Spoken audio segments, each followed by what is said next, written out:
if I can now refer you to some images over your left-hand shoulder, because there is a photo that I can see of the Prince of Wales as a jockey. Now, I know that he wants to see winners as an owner.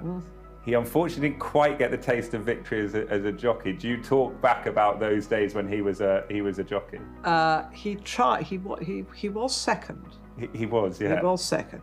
He had the rather lovely horse called Alibar, and who he got total confidence in. And I think he thought, well, maybe next time I might have a chance of winning.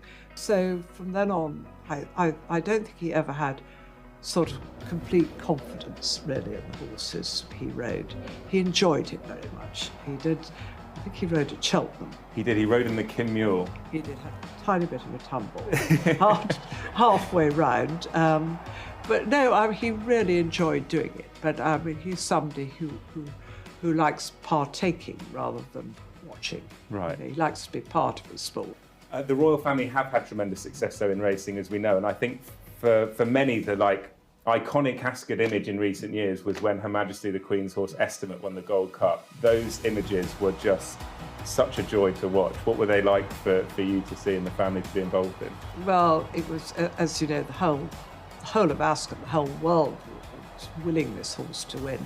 Sadly, I wasn't there. I was watching on the television, but you know, we were all shouting and screaming and yelling, and you could tell even Her Majesty was so excited. I mean, you could just see the sort of smile on her face afterwards. And I just think, you know, everybody, whenever she has a runner, wants her horse to run really well or win. You'll probably find most of the punters backing her the whole time.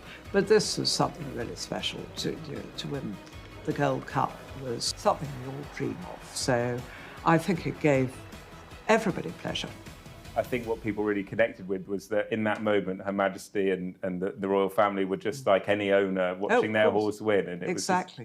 Was just, it kind of does that to you. You can't change. I mean, absolutely. If your horse wins, there's nothing you can do. Emotion overtakes you and you shout and scream like everybody else. Yeah, it's fantastic.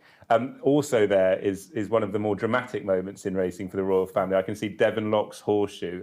Famously, whether he jumped the water jump, he unseated, didn't he, in the closing stages of the Grand National. Does that race get talked about in the family? Occasionally, very occasionally. You know, it gets talked about by a lot of people. The minute you get, you know, coverage of the Grand National, everybody has to go back to that terrible moment. I think, I mean, I was very young at the time, but I think I almost remember it as my first racing memory, and everybody being so horrified because there it was, about to cross the line of the Grand National, and suddenly it was all over. I mean, poor old Dick Francis, it must have been, or everybody involved. I mean, what can you say? Is there a hope that we'll see plenty more royal moments with regards to ownership and horses that perhaps a royal family breed achieving great things like Estimate in the future? Well, I hope so. I don't really know. I've just got one mare, so you know how difficult it is. I think people who go into racing who don't know a lot about it think, oh, we'll buy a horse and it'll win a race, but it's terribly difficult to win any race anywhere. So the odds are stacked against actually winning, aren't they? They sure are, unfortunately. Yes. But the ups are very good. With regards to Royal Ascot as a whole, the legacy in racing that the Queen Elizabeth, the Queen Mother, and indeed Her Majesty the Queen have sort of established, because they have been huge supporters of racing. Is that something that you would like to see continue through the years, through the next generations? Oh, I certainly would, yes. You know, I love it. Funnily enough, I started much more in the jump world than the flat world. So, you know, from a teenager, I was very much into the jumping side of it. So, no, I hope it will continue. I mean, royal patronage of racing is extremely important for the whole industry. You know.